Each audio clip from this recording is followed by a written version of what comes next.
Hello बच्चों, I hope कि आप सब अच्छे होंगे और स्वस्थ होंगे। तो हमारा चल रहा था चैप्टर क्लास 11th का, जिसका नाम जीव जगत का वर्गीकरण। क्लास 11th का चैप्टर दूसरा हमारे चल रहा था, जिसमें हमने कवक जगत को कंप्लीट किया था। तो आज हम पढ़ेंगे वायरस या विषाणु क्या है। तो आई होप कि बच्चों आपको मेरा लेक्चर अच्छा लग रहा है। तो बच्चों लाइक कर देना, सब्सक्राइब कर देना और बेल आइकन को प्रेस कर देना, ताकि आने वाली नोटिफिकेशन आप तक पहुंचती रहे। और अगर मेरी वीडियो आपको अच्छी नहीं लग रही है या लग रही है तो कमेंट सेक्शन में ज़रूर बताना मुझे, आपको मेरे पढ़ाने का तरीका समझ में आ रहा है या नहीं आ रहा है। तो ठीक है, आज का सेशन हम स्टार्ट करते हैं। वायरस आज हम पढ़ेंगे। तो वायरस हम पढ़ेंगे यानी कि विषाणु।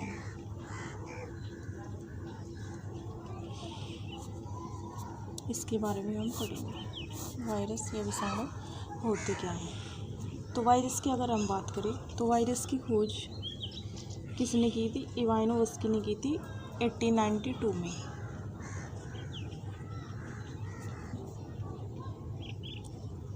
वायरस की खोज 1892 में की थी। किसने की थी? वैज्ञानिक ने की थी, जिसका नाम था इवानोव्स्की।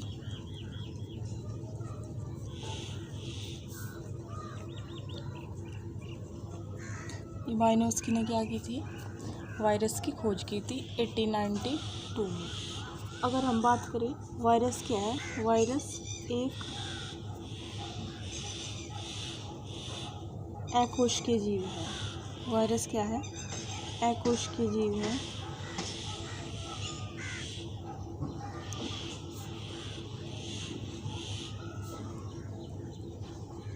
जिसमें कोशिका होंगी, कोशिकास में नहीं पाए जाएंगे। यानी कि अगर हम बात करें तम्बाकू के पर्ण, यानी कि पत्ती में क्या होगा? तम्बाकू की पर्ण यानी कि पत्तियों में जो घुमावदार होती हैं, पत्तियां जो घूम जाती हैं, या मोचक बोलते हैं, पत्तियां घूम जाती हैं, पत्तियों के घुमाव को, या पत्तियां घूम जाना, उसे क्या कहते हैं? मोचक कहते हैं। तो तम्बाकू की पत्तियों को घूम जाना, घुमाव से बना लेना, और उसके पत्तियों में क्या मिलता है? एक रस मिलता है। और ये रस क्या होता है? ये रस क्या होता है? इसमें रस जो निकलता है, उसका अध्ययन करने के बाद पता चला कि वो रस कैसा था? एक विषैला था। वैज्ञानिक ने जब इसका रस का अध्ययन किया तो पता चला कि रस क्या था? विषैला रस था। जिसमें क्या हुआ? उसने तम्बाकू कोशिकाओं को क्या किया? संक्रमित किया। तम्बाकू की कोशिकाओं को क्या किया था? संक्रमित किया था।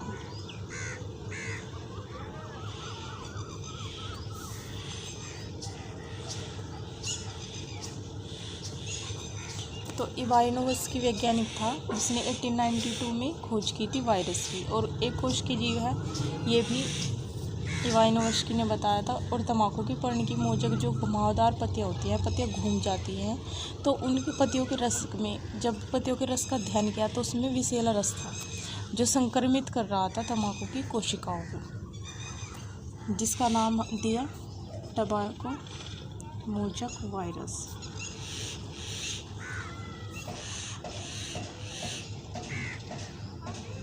इसका नाम दिया टबैको मोजक वायरस, यानी कि तम्बाकू मोजक वायरस।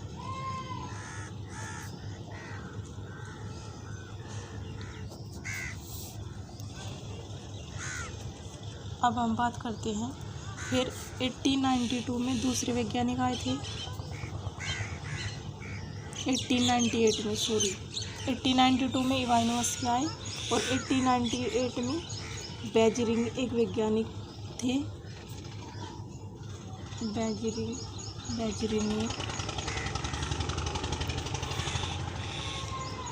बेजरिंग ने बताया,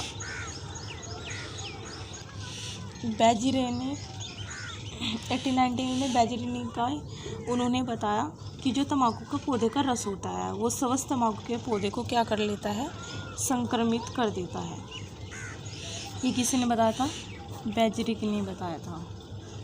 तो उसने बताया था कि तम्बाकू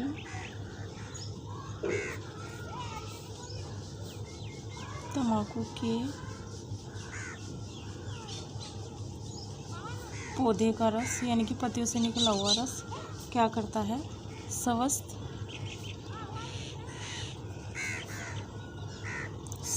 तम्बाकू के पौधे को क्या करता है?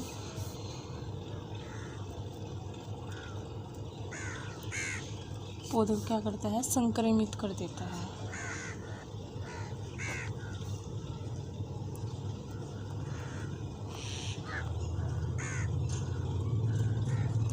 सक्षम है या संक्रमित कर देता है, ये बताया था बेंचरी ने। और इस तरल में से जो निकल रहा था, इस तरल का जो नाम था,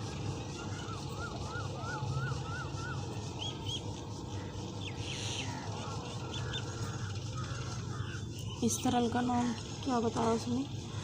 जो स्वस्थ पौधे के तम्बाकू को क्या कर रहा था? संक्रमित कर रहा था। उस रस के तरल को नाम दिया कैंडिजियम वाइनियम फ्लूइडम। क्या नाम दिया था? कैंडिजियम वाइनम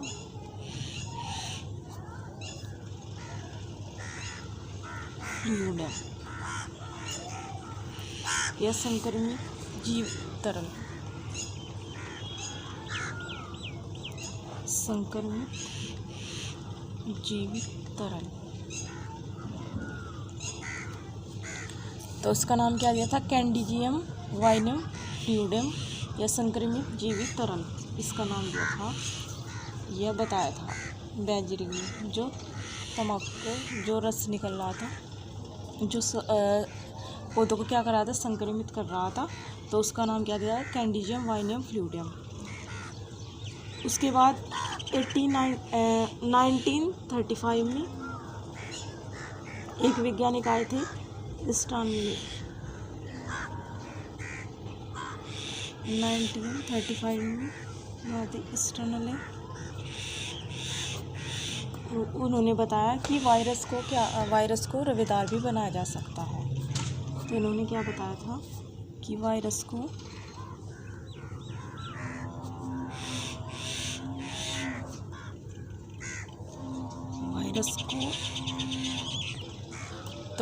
क्या किया जा सकता है? रवेदार भी बनाया जा सकता है। और इसमें रवेदार में क्या होते हैं? जो रवे होते हैं ये प्रोटीन के होते हैं। रवे किसके होते हैं? रवे में जो पाए जाएंगे वो प्रोटीन होते हैं या प्रोटीन से बने होते हैं।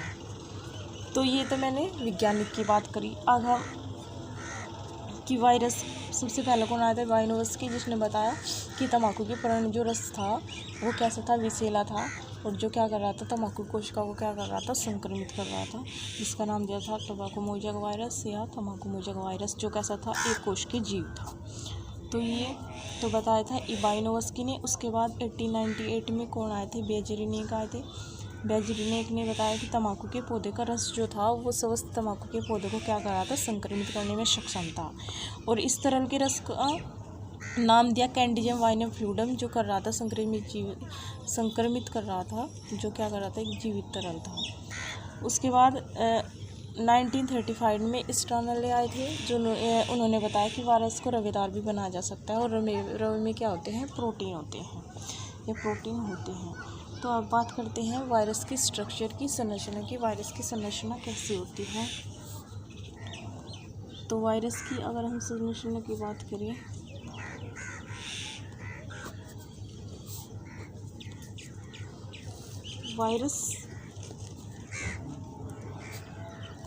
वायरस क्या है? एक न्यूक्लियोप्रोटीन से मिलकर बना होता है। वायरस क्या है? न्यूक्लियोप्रोटीन से मिलकर बना होता है।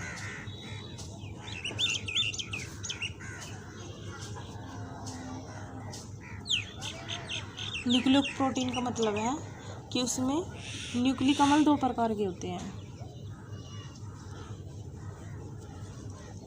न्यूक्लिक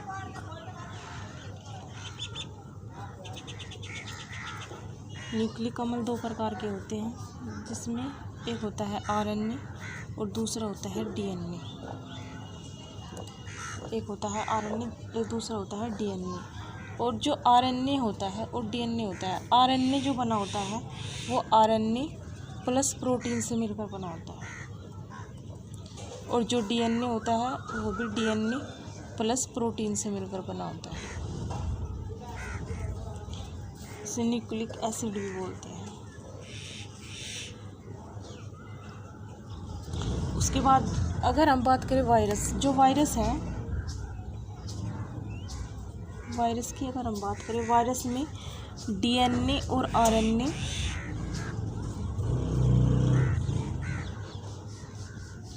और आरएनए दोनों एक साथ नहीं पाए जाते।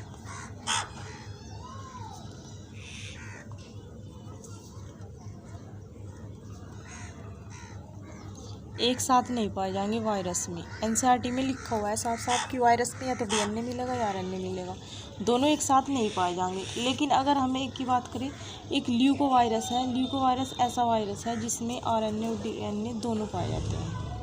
ल्यूकोवायरस कैसा है, जिसमें डीएनए भी पाया जाएगा और आरएनए भी पाया जाएगा। ल्यूकोवायरस में डीएनए और आरएनए दोनों पाए जाते हैं। अगर हम बात करें टोबैकोमोजक वायरस की संरचना की, तो टोबैकोमोजक वायरस की इसकी संरचना की बात करें तो इसमें सिंगल स्ट्रैंड आरएनए मिलता है। सिंगल स्ट्रैंड क्या मिलेगा, इसमें आरएनए मिलेगा, और ये कैप्सोमियर से मिलकर बना होता है। प्रोटीन का आवरण होता है इसके चारों तरफ, ऐसे प्रोटीन होते हैं, और अंदर क्या मिलता है, इसमें सिंगल स्ट्रैंड आरएनए मिलता है। यानी कि एकल रज्जु की धागे के समान क्या मिलेगा, इसमें आरएनए मिलेगा। सिंगल स्ट्रैंड आरएनए का मतलब है सिंगल मिस धागा, स्ट्रैंड मिस, सिंगल मिस एक, स्ट्रैंड मिस धागा। तो सिंगल धागे के समान क्या मिलेगी, इसमें संरचना मिलेगी टोबैकोमोजक वायरस में। और जो ये होगा ये कैप्सोमियर से मिलकर बना होगा, कैप्सोमियर से मिलकर बना होगा। यानी कि अगर हम बात करें, ये क्या है, एक कैप्सोमियर, ये एक कैप्सोमियर, एक कैप्सोमियर, एक कैप्सोमियर, तो कैप्सोमियर से मिलकर बना होगा। अगर हम पूरे की बात करें तो कैप्सोमियर से मिलकर बना होगा, तो इसका नाम क्या देंगे हम, कैप्सिड। पूरे की बात करें हम, एक कैप्सोमियर से मिलकर बना होगा, और अगर हम पूरे की बात करें तो कैप्सिड से क्या होगा, मिलकर बना होता है। तो क्या होता है, प्रोटीन का आवरण पाया जाता है इसमें, प्रोटीन का आवरण पाया जाएगा। यानी कि प्रोटीन से मिलकर बना होता है, जिसमें प्रोटीन का आवरण होता है इसमें, और जो कैप्सिड से मिलकर बना होता है, किससे मिलकर बना होगा, कैप्सिड से। अगर हम इसकी पूरे की बात करें तो इससे पूरे को तो कहेंगे कैप्सिड, लेकिन एक की बात करें तो इसे कैप्सोमियर कहेंगे। यानी कि प्रोटीन का आवरण हो जा, जो प्रोटीन का आवरण, ये चारों तरफ प्रोटीन का आवरण हो, उसे कैप्सिड कहेंगे। यानी कि कैप्सिड से मिलकर बना होता है।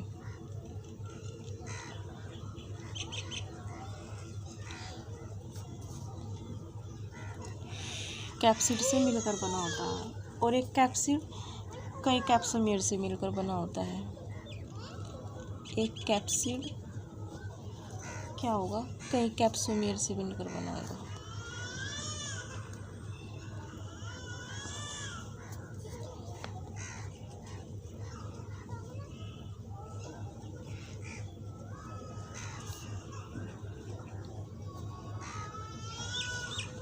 अगर हम कैप्सोमियर की बात करें तो वायरस में कितने कैप्सोमियर मिलते हैं, हालांकि एनसीईआरटी में ही नहीं है, लेकिन अगर हम कैप्सोमियर की बात करें तो 2130 कैप्सोमियर मिलते हैं वायरस में। तो ये क्या है, ये फिक्स है, कितने इसमें मिलेंगे, 2130 कैप्सोमियर मिलते हैं एक टोबैकोमोजक वायरस में।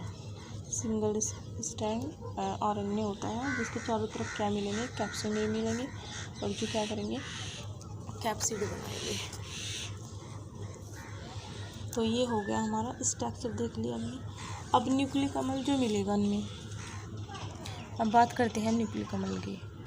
ये जो न्यूक्लिक अम्ल होंगे, न्यूक्लिक अम्ल डबल स्ट्रैंड आरएनए भी पाया जाता है डीएनए, और सिंगल स्ट्रैंड डीएनए भी पाया जाता है, और सिंगल स्ट्रैंड आरएनए भी पाया जाता है, और डबल स्ट्रैंड आरएनए भी क्या होता है, पाया जाता है।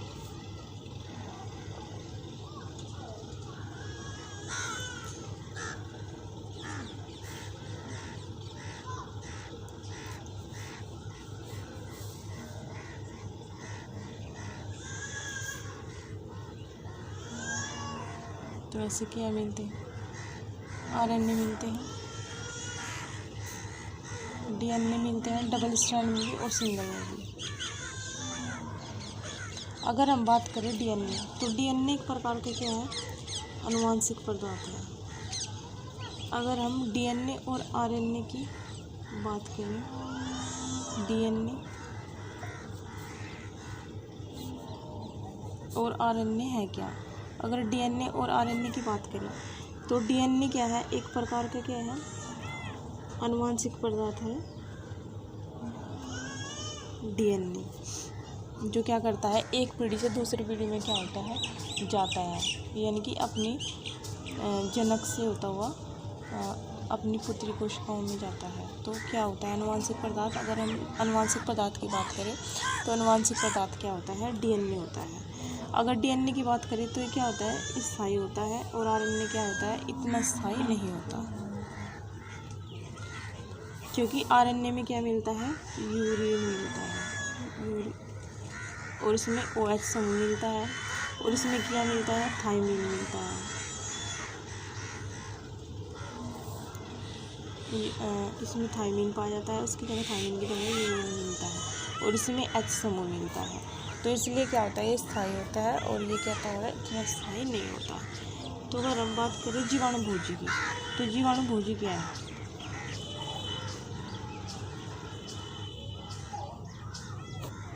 जीवाणुभोजी यानी कि बैक्टीरियोफेज।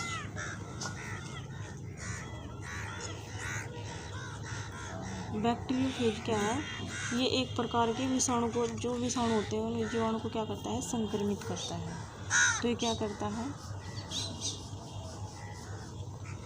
ये विषाणु जो जीवाणु को क्या करते हैं, संक्रमित करते हैं।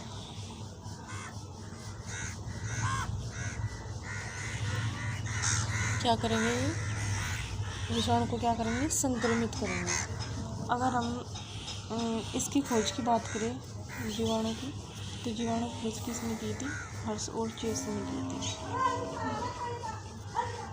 और ये बताया था कि डीएनए क्या है, एक प्रकार का आनुवंशिक पदार्थ है।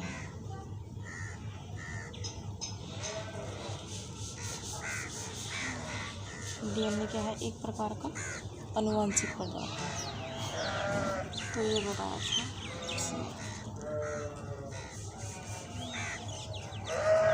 अगर हम बात करें डबल स्ट्रैंड, यानी कि डबल स्ट्रैंड जो डीएनए होता है वो किस किस में पाया जाता है, जीवाणुभोजी की बात करें, ऐसे कुछ जीवाणुभोजी होते हैं जिनमें डबल स्ट्रैंड क्या मिलेगा, डीएनए मिलेगा। तो T2 होगा, उसमें क्या होगा, जीवाणुभोजी होगा, उसमें क्या मिलेगा, डबल स्ट्रैंड डीएनए मिलेगा। और एक T4, इसमें भी क्या मिलेगा, ये भी किसमें मिलेगा, जीवाणुभोजी में मिलेगा। और एक लैम्डा, ये भी किसमें मिलेगा, जीवाणुभोजी में मिलेगा। तो इसमें जो डबल स्ट्रैंड डीएनए होते हैं T2 में मिलेंगे, T4 में मिलेंगे, और लैम्डा जीवाणुभोजी में मिलेंगे। ये किसमें मिलेंगे, जीवाणुभोजी में मिलेंगे। अगर हम बात करें, एक ऐसा है जो सिंगल स्ट्रैंड डीएनए मिलता है जीवाणुभोजी में, ये भी एनसीईआरटी में दिया हुआ है इस। तो अगर हम बात करें सिंगल स्ट्रैंड डीएनए होता है, ये इसमें 174 जीवाणुभोजी होता है, इसमें पाया जाता है। लेकिन अगर हम बात करें सिंगल स्ट्रैंड जो आरएनए होंगे वो क्या होंगे, सिंगल स्ट्रैंड आरएनए जितने भी होंगे वो क्या करेंगे, रोग उत्पन्न करेंगे, यानी कि क्या करेंगे, एक प्रकार के वायरस होते हैं जो क्या करते हैं, रोग उत्पन्न करते हैं, जैसे पोलियो रोग, राइनिटिक्स यानी कि जुखाम, हेपेटाइटिस, और उसके बाद डेंगू, ये क्या होते हैं, वायरस उत्पन्न करते हैं सिंगल स्ट्रैंड आरएनए, और एड्स भी इसकी वजह से ही होता है, और कोरोना। तो ये क्या करते हैं, वायरस हैं, एक तरह के क्या करते हैं, रोग उत्पन्न करते हैं।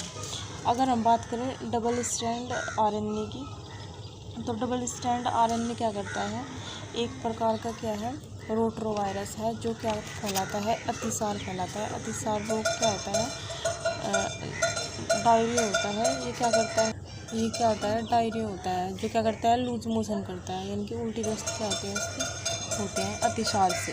लास्ट पॉइंट रह गया हमारा वीरोइड। वायरॉइड क्या होते हैं, वायरॉइड क्या होते हैं, इनमें क्या होते हैं, ये वायरस से क्या होंगे, ये वायरस से भी छोटे होते हैं। एनसीईआरटी में दिया है, पेरियन नहीं दिया हुआ, लेकिन फिर भी एक्स्ट्रा याद करना चाहो तो आप कर लेना इसे, लेकिन वायरॉइड भी है दिया हुआ है एनसीईआरटी में। तो वायरॉइड क्या है, एक प्रकार का क्या है, ये वायरस से भी छोटा होता है, जिसमें क्या मिलते हैं, आरएनए पाए जाते हैं। और आरएनए क्या करते हैं, ये पादप में, सिर्फ पादप में मिलेंगे, और पादप में रोग उत्पन्न करते हैं। और इस रोग का नाम है, जो पादप में रोग उत्पन्न करेंगे उसका नाम है पोटैटो स्पिंडल ट्यूबर।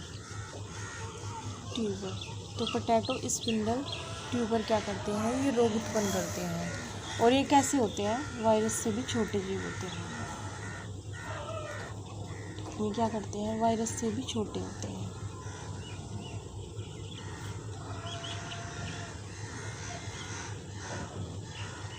वायरस से क्या होते हैं, छोटे होते हैं। और अगर वायरॉइड की बात करें तो वायरॉइड की खोज किसने की थी, तो वायरॉइड की जो खोज की थी वो किसने की थी, डाइनर ने की थी। डाइनर एक वैज्ञानिक था जिसने वायरॉइड की खोज की थी।